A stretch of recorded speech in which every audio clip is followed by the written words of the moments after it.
السلام علیکم ویورز، میرا نام عطاء الرحمان اور آپ دیکھ رہے ہیں عطاء بخاری یوٹیوب چینل۔ قرآن کریم کی مسلسل ایکسپوزیشن کے سلسلہ میں آج ہم سورہ آل عمران کی آیت نمبر 139 کی ایکسپوزیشن کریں گے۔ اس کے اندر جو قوم بھی اللہ کے قوانین کو فالو کرتی ہے، متقین بن جاتی ہے، متقین میں سے ہو جاتی ہے، تقوی اختیار کرتی ہے۔ تقوی کیا ہوتا ہے؟ اللہ کے قوانین کی پابندی کرنا اور ان کی خلاف ورزی کے تباہ کن انجام سے ڈرنا اور بچنا۔ تو جو قوم اس سطح کے اوپر آ جاتی ہے، ٹھیک ہے، وہ قوت میں بھی کم ہو سکتی ہے، تعداد میں بھی کم ہو سکتی ہے، اب ان کو ہمت بندھائی جا رہی ہے، ان کے حوصلے بلند کیے جا رہے ہیں۔ وہ کیا ہے؟ کہا یہ جا رہا ہے کہ وَلَا تَهِنُوا، اور نہ تم ہمت ہارو۔ دیکھیں کس طرح قرآن کریم سمجھا رہا ہے، ہمت نہیں ہارنی۔ یہ نہیں دیکھنا کہ ہم مائنورٹی میں ہیں اور جو کفر کا نظام ہے اس کے اوپر چلنے والے ہیں، وہ تو میجورٹی میں ہیں۔ کفر سے مراد ہے اللہ کے قوانین کی وائلیشن۔ وہ کوئی بھی ہو، کلمہ گو بھی کر رہے ہو، ریلیجس کنٹری میں سب سے زیادہ اللہ کے قوانین کی وائلیشن ہو رہی۔ کہہ رہا ہے کہ ہمت نہیں ہارنی، وَلَا تَهِنُوا، ہمت نہیں ہارنی۔ ایک تو یہ ہو گیا کہ اور نہ ہمت ہارو، اور دوسرا کیا ہے؟ وَلَا تَحْزَنُوا، اور نہ ہی تم غم کرو۔ یہ حزن، یہ دل گرفتگی، اس کو قرآن جو ہے یہ حزن بولتا ہے۔ عام طور پر ہم اس کو غم بولتے ہیں۔ تو کہتا ہے غم بھی نہ کرو، پریشان بھی نہ ہو۔ اس سے مراد کیا ہے؟ کہتا ہے کہ کہنا یہ چاہتا ہے کہ تم فتح اور خوشحالی کے بعد تم نے سست نہیں ہونا، ہمت نہیں ہارنی، ریلیکس نہیں ہو جانا۔ یعنی اگر تمہیں فتح مل گئی ہے کفر کے مقابلے میں، تو اب یہ نہیں کرنا کہ تم ریلیکس ہو کے آرام سے بیٹھ جاؤ کہ بس ٹھیک ہے، ہم نے تو اپنا فریضہ ادا کر دیا، اب ہم ذرا ریلیکس ہو جائیں۔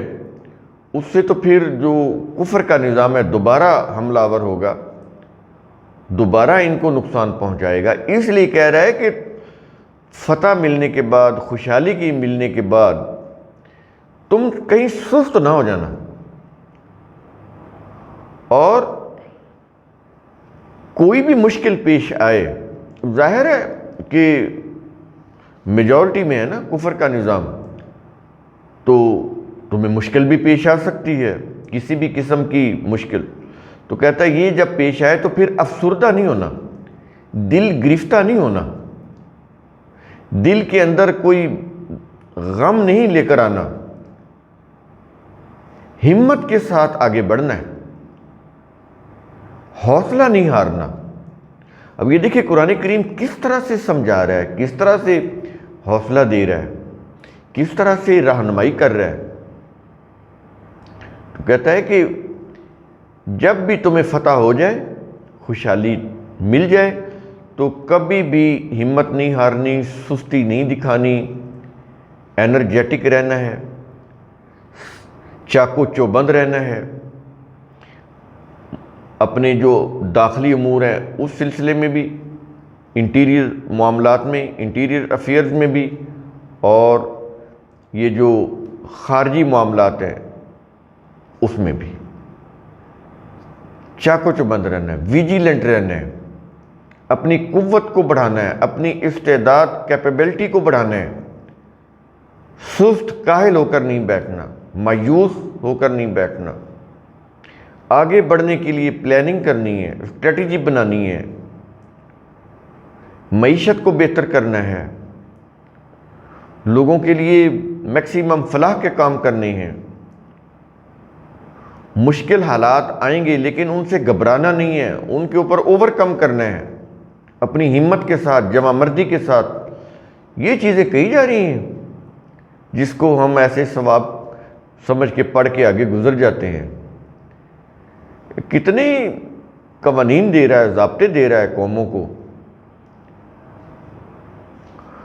اور آگے کہہ رہے ہیں وَأَنْتُمُ الْأَعْلَوْنَ إِن كُنْتُم مُؤْمِنِينَ.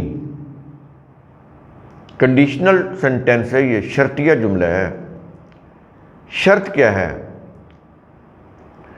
اعلان ہونے کی، برتر ہونے کی، ڈومیننٹ ہونے کی، سپیریئر ہونے کی باقی اقوام کے مقابلے میں. شرط کیا ہے؟ کیسے ہوگے تم؟ کیسے تم ڈومیننٹ ہو سکتے ہو، سپیریئر ہو سکتے ہو باقی اقوام کے اوپر؟ ان کے اوپر کیسے تم غالب آ سکتے ہو؟ کہتا ہے کہ ایک ہی چیز ہے کہ ان کنتم مؤمنین، اگر تم مؤمنین ہو، ایمان رکھتے ہو. اب یہاں پر ایمان آ گیا.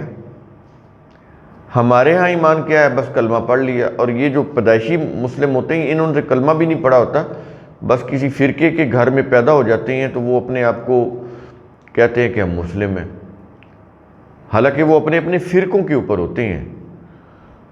تو کلمہ انہوں نے غیر مسلم لوگوں کے لیے رکھا ہوا ہے، یا پھر بخشوانے کے لیے رکھا ہوا ہے کہ کوئی 50,000 کلمہ یا اتنے ہزار کلمہ پڑھیں گے نا تو ایڈوانس جنت جو ہے وہ ہماری ریزرو ہو جائے گی. یعنی یہاں تک دھوکے میں مبتلا ہو گئے. مومنین یعنی جو ایمان لاتے ہیں. ایمان لانے کے اندر یہ کوئی بلائنڈ فیتھ نہیں ہے جو ترجمہ انگلش میں کیا گیا نا، فیتھ کے اندر بلائنڈ فیتھ ہوتا ہے، بغیر سوچے سمجھے. وہ نہیں ہے یہ. اس لیے وہ فیتھ اس کا جو ترجمہ کرتے ہیں وہ بھی صحیح نہیں ہے. ایمان کا ترجمہ فیتھ، بلیو، یہ اس صحیح ترجمہ نہیں ہے. ہو ہی نہیں سکتا. دنیا کی کسی بھی زبان میں ایمان لانے کی اس کے متبادل کوئی ورڈ ہی نہیں ہے کہ آپ ٹرانسلیٹ کر لیں. نہ بلیور اس کا صحیح معنی ہے، نہ فیتھ فل اس کا صحیح معنی ہے، کیونکہ دونوں کے اندر عقل و فکر نہیں ہے، انڈرسٹینڈنگ نہیں ہے. ایمان کا تعلق انڈرسٹینڈنگ کے ساتھ ہے، انسان کے کوگنیٹو پروسیس کے ساتھ ہے. آپ جب تک قرآن کے ضابطوں کو اپنی زبان میں سمجھیں گے نہیں، ان کے میننگ کو کلیئر نہیں کریں گے، آپ کو قرآن کا میسج سمجھ ہی نہیں آئے گا. اگر آپ کو قرآن کا میسج سمجھ ہی نہیں آیا کہ اللہ نے کیا میسج دیا ہے، تو پھر آپ کس چیز کے اوپر ایمان رکھ رہے ہیں؟ پھر اس میں انہوں نے ایک شارٹ کٹ تلاش کیا کہ کلمہ پڑھ کے مسلمان بنا دو، اس کو پڑھاؤ کلمہ اور وہ مسلمان ہو گیا. کہیں قرآن میں نہیں ہے، اور یہ تو کلمہ بھی نہیں ہے قرآن کے اندر، اور یہ بھی نہیں ہے کہ کوئی اس طرح کا کوئی الفاظ بنا کر کسی کو پڑھا دے تو وہ مسلمان ہو جاتا ہے، مسلم ہو جاتا ہے. ایمان اللہ کے ساتھ عہد ہے، اس کے نظام دین کے ساتھ عہد ہے کہ میں اس کے ساتھ ڈیووٹڈ رہوں گا. اپنا مال جو ہے اس کی اسٹیبلشمنٹ کے لیے، اس کو اسٹیبلش کرنے کے لیے خرچ کروں گا، کھلا رکھوں گا. اور اگر ضرورت پڑ جائے دین کی اقامت کے لیے، اگر ضرورت پڑ جائے یعنی اس کو اسٹیبلش کرنے کے لیے، اس کو انفورس کرنے کے لیے، تو میں اپنی جان بھی دے دوں گا اللہ کے راستے میں. اللہ کے راستے میں یہ جو فی سبیل اللہ ہوتا ہے، جس کے لفظی ترجمہ ہے اللہ کا راستہ، ایکچولی اس کے معنی ہوتے ہیں ان دی کاز آف اللہ. اللہ کا جو مقصد ہے وہ کیا ہے؟ انسانیت کی فلاح. تو اس مقصد کے لیے اگر جان بھی دینی پڑے تو میں جان بھی دے دوں گا. یہ جو عہد ہے، یہ جو میثاق ہے اللہ کے ساتھ، اس کے نظام کے ساتھ، دنیا میں جو بھی قوم قائم کرے گی قرآن کی روح سے، اس کے ساتھ یہ عہد ہوگا. تو یہ ایمان ہے. اگر اس طرح سے ایمان نہیں آپ لاتے تو ٹھیک ہے، آپ کہتے رہیں یہ آپ کا ایک زبانی دعویٰ ہے، قرآن کے معیار کے اوپر وہ پورا نہیں اترتا. جو ایمان کا ایک معیار ہے، سٹینڈرڈ ہے، اس کے اوپر پورا نہیں اترتا. آپ کا ایک زبانی دعویٰ ہے, ایک ریلیجس آپ کا کلیم ہے کہ ہم مسلم ہیں, تو ٹھیک ہے. تو وہ تو خیر مسلم بعد میں کہتے ہیں, پہلے کہتے ہیں میں فلاں فقہ کا ہوں, یا فلاں ہمارا جو ہے وہ مسلک ہو, فلاں اسکول آف تھاٹ میں اس کا ہوں. پہلے تو وہ یہ چیز بتاتے ہیں. اگر خالی آپ کہہ دیں کہ میں مسلم ہوں تو وہ کہیں گے کون سے مسلم. آگے وہ پھر ان فرقوں کے نام گنائیں گے. مین تو دو ہیں نا, اہل سنت ہو یا اہل تشیع ہو. پھر آگے اہل تشیع ہیں یا اہل سنت ہے, ان کی مختلف برانچز ہیں. پھر وہ پوچھیں گے کہ اہل سنت ہے, اچھا کون سے اہل سنت ہو, تو پھر آگے ان کی بے شمار برانچز. اگر وہ کہتا ہے کہ میں اہل تشیع ہوں تو پھر ان کی بھی بہت ساری برانچز ہیں, کون سے اہل تشیع ہو. تو وہ تو پھر اس طرح سے, تو پھر اسلام تو نہ رہا. وہ تو آپ اپنے اسکول آف تھاٹ سے آپ کا تعلق ہے. تو قرآن کی روح سے جو قوم مومنین ہوگی, یعنی اللہ کے قوانین اس کے ضابطوں کو سمجھے گی, ان کو نافذ کرے گی, اپنے اوپر بھی سوسائٹی کے اوپر بھی. پہلے تو ان کو اپنے اوپر نافذ کرنا ہے, پھر آگے اس سے معاشرہ بنے گا. کیونکہ معاشرے کی اکائی جو ہے, یونٹ جو ہے, وہ افراد ہوتے ہیں. افراد سے معاشرہ بنتا ہے. افراد پہلے اپنا تو تزکیہ نفس کریں, اپنے آپ کو تو اس راستے کے اوپر لے کر آئیں جو قرآن کا دیا ہوا راستہ ہے, اس رہنمائی کے تابع کریں, تو پھر وہ مومنین ہوں گے نا. تو جب یہ بنیں گے تو پھر وہ یہ کہتا ہے کہ پھر تم آلون ہوگے, یعنی دوسری اقوام کے اوپر ڈومیننٹ ہوگے, سپیریئر ہوگے. تو اب مومنین کی پہچان کیا ہے؟ اگر تو مومنین غالب ہیں تو کہا جائے گا, اگر کوئی قوم غالب ہے تو کہا جائے گا کہ یہ مومنین کی قوم ہے. اور اگر کوئی قوم مغلوب ہے, بے کس ہے, مجبور ہے, آزادی اور خود مختاری اس کے پاس نہیں ہے, اپنے فیصلے نہیں کر سکتی, اپنی پالیسی اور اپنا بجٹ نہیں بنا سکتی, تو ایسی قوم کو آپ مومنین نہیں کہہ سکتے. قرآن کی روح سے میں بات کر رہا ہوں. یعنی آپ کا ایک دعویٰ ہے وہ نہیں, قرآن کے معیار کے اوپر وہ پھر مومنین کی قوم نہیں ہوگی, مومن جماعت نہیں ہوگی. مومنین تو وہ ہوتے ہیں جو وہ کہتا ہے کہ آلون, سپیریئر, ڈومیننٹ ہوتے ہیں دوسری اقوام کے اوپر. تو مجھے یہ بتائیں کہ دنیا کی آبادی, اس میں پہلے نمبر پر کرسچینٹی ہے اور دوسرے نمبر پر مسلم ہے. جیوز تو بہت کم ہے, لیکن آپ یہ دیکھ لیں کہ دوسرے نمبر پر جو مسلمز ہیں دنیا میں جہاں کہیں بھی ہیں, دوسرے نمبر پر ہونے کے باوجود ذلیل اور رسوا ہو رہے ہیں. ان کی آزادی خود مختاری نہیں ہے ان کے پاس. تو ان کو اب پھر کیا, قرآن کی جو معیار ہے, سٹینڈرڈ ہے, اس کے اوپر جب آپ رکھیں گے تو پھر آپ یہ خود سوچ لیں کہ وہ مومنین ہیں یا نہیں ہیں. یہ فیصلہ آپ نے کرنا ہے. قرآن کا جو سٹینڈرڈ ہے وہ یہی ہے کہ مومنین ہو تو پھر غالب ہوگے, اگر غالب نہیں ہو تو مومنین ہی نہیں ہو. یہ تو اس آیت کا یہ کنڈیشنل سینٹنس بتا رہا ہے کہ اگر تم مومنین ہو تو تم غالب ہوگے, تو غالب نہیں ہو تو پھر مومنین بھی نہیں ہو. یہ پہچان ہے, نشانی ہے مومنین کی.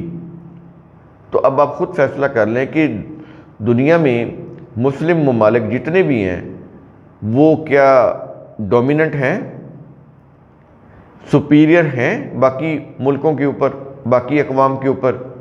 اگر ہیں تو وہ مومنین ہیں, ٹھیک ہے, قرآن کے معیار کے مطابق. اگر نہیں ہے تو پھر وہ مومنین کی کیٹیگری میں نہیں ہیں. وہ ان کا ذاتی کلیم ہے کہ ٹھیک ہے ہم مسلم ہیں, مومن ہیں. قرآن کے معیار کے اوپر جب آپ دیکھیں گے تو نہیں ہے. تو مومنین بننے کے لیے آپ کو تقویٰ, یعنی اللہ کے قوانین کی پابندی اور اس کی خلاف ورزی سے خود کو بچانا، یہ جب تک آپ عمل نہیں کریں گے آپ طاقتور نہیں ہو سکتے، آپ سپیریئر نہیں ہو سکتے، آپ ڈومیننٹ نہیں ہو سکتے باقی اقوام پر۔ جب نہیں ہے تو پھر مومن بھی نہیں ہے، اگر ہیں تو پھر مومن ہے۔ تو اس لیے اس آیت کے اندر یہ چیز کہی جا رہی ہے کہ اگر تم واقعی اللہ کے قوانین کی صداقت پر یقین رکھتے ہو، یہ ہے ایمان، واقعی تم اللہ کے قوانین کی صداقت پر یقین رکھنے والے ہو، تو تم ہی دیگر اقوام کے مقابلے میں غالب اور برتر رہو گے۔ اور اگر تم اللہ کے قوانین کی صداقت کے اوپر یقین نہیں رکھنے والے تو پھر تم نہ غالب ہوگے نہ تم برتر ہوگے، پھر تو تم بے کس، مجبور، نہ آزادی نہ خود مختاری، کچھ بھی نہیں۔ یہ چیز بڑا ہی اہم میسج ہے اس آیت کے اندر، قوموں کے بننے کا، سنورنے کا، قوموں کے عروج کا، قوموں کے زوال کا، مردہ اقوام کا، زندہ اقوام کا اصول دے رہا ہے۔ تو قرآن کریم کا اصول ثم تفکروا، اس کی روح سے آپ خود بھی سوچا کریں، سمجھا کریں، غور و فکر کیا کریں۔ شکریہ۔